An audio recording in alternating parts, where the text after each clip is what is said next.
At the Speaker Salon Showcase, Belinda DiGiambattista's thought-provoking talk introduced her revolutionary Circles of Metrics framework, offering a fresh perspective on intentional leadership. Learn how choosing the right metrics can transform your leadership style, team dynamics, and ultimately your impact on the world. Enjoy this insightful big talk that will change the way you think about success and leadership.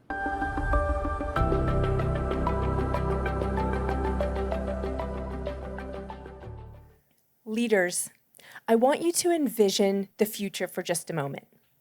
If you had the opportunity to choose the mark you will leave on this world, how expansive would your vision be?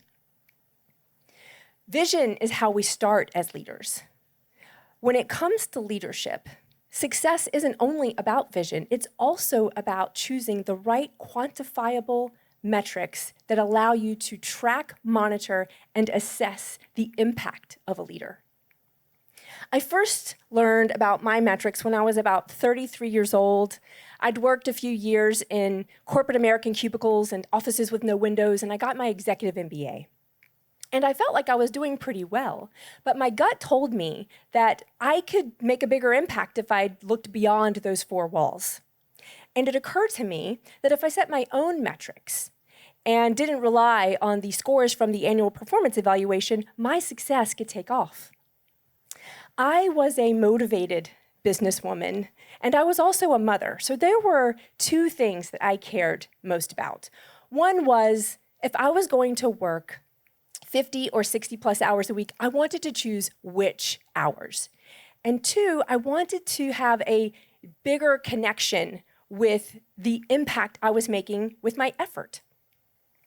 Those metrics led me to make the decision to leave corporate America for entrepreneurship. In 2008, I started a food service management company called Butterbeans. And that was an inspiration from my summers at my grandparents' farm. And when I made this choice, I had to pick new metrics because I was now building a fast-growing food enterprise. And my impact absolutely expanded. My team and I served nearly 5 million healthy meals to school children. And I got to go to music classes with my son and never miss a birthday. Choosing your metrics begins with the self. This process is not a quick fill-in-the-blank template. It's a painstaking expedition of personal introspection. Measuring leadership starts with knowing who you are, understanding your core values, your goals, your strengths.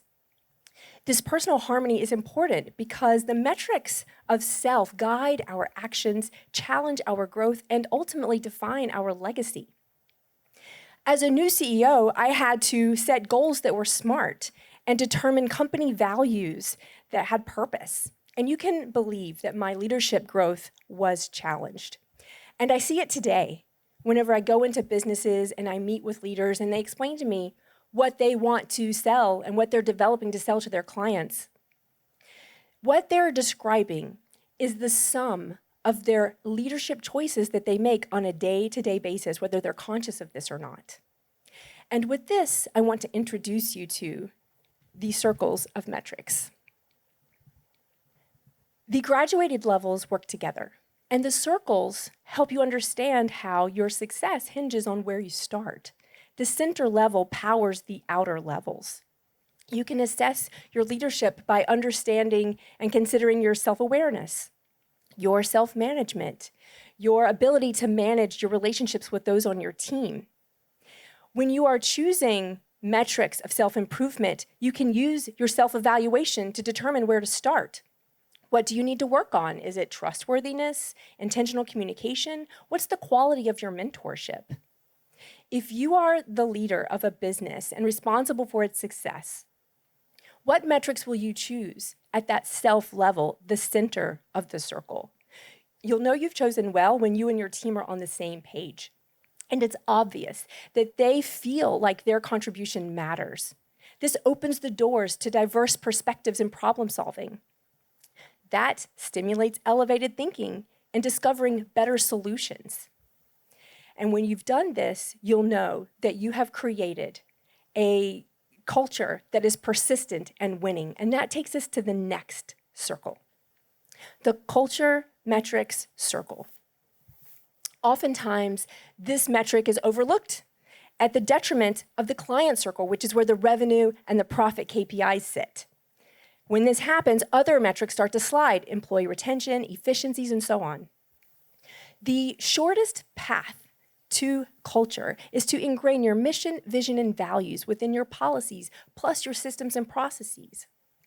When you do this, it provokes your employees to live by them too.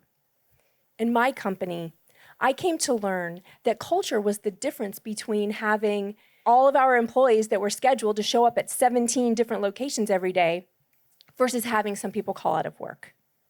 So you can see that it's important to have a vision that captures the hearts of your employees, a mission that is solving worthy problems, and core values that are strong enough that everyone would make the same diligent decisions you would make, even when you are not in the room.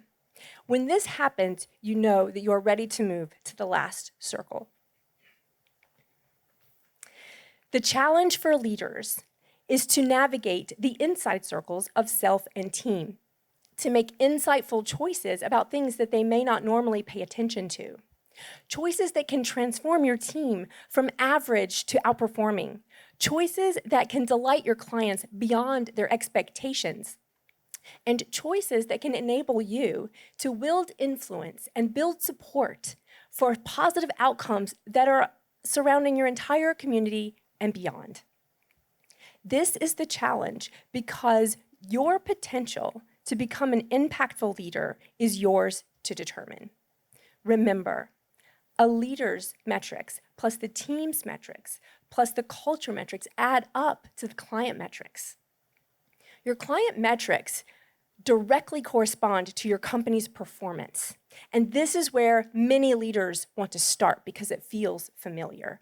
Maybe they want to set their targets for what we did last year, plus 5% across the board, or use an industry standard. Or if you're taking over for the first time, you're curious, what did our predecessor do last year? Let's do that. And I get it, because client metrics, they are partly a math exercise. You know your costs and your expenses. It's also partly an art exercise, because you have the opportunity to innovate. You can rearrange the components of your value proposition, and you can discover new strategies and solve problems your clients didn't even know they had. So, are those familiar targets the best you can do? What can you do to discover new, unobvious client metrics that separate you from your competition? Are you willing to question both those things that you will measure and their measurement possibilities? Whenever you take a look at the metrics along the circles and you're making your choices, you can ask yourself, how do these metrics make you a better leader? How do they bring your team closer together? And how do they help you advance your culture? Well, you are accountable for the outcomes. When you choose metrics with purpose, it impacts your focus, your results, your impact on others, and ultimately their impact on the world. There is a multiplier effect. Go seize your expansive future.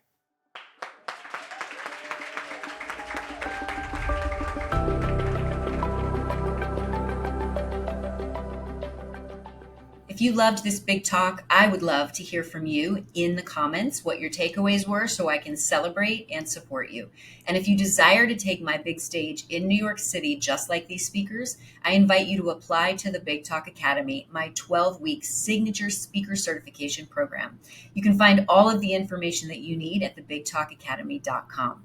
And be sure to hit the subscribe and notification bell so that you are alerted to all of our upcoming videos featuring more big talks, conversations, inspiring to help you take the stages that you desire.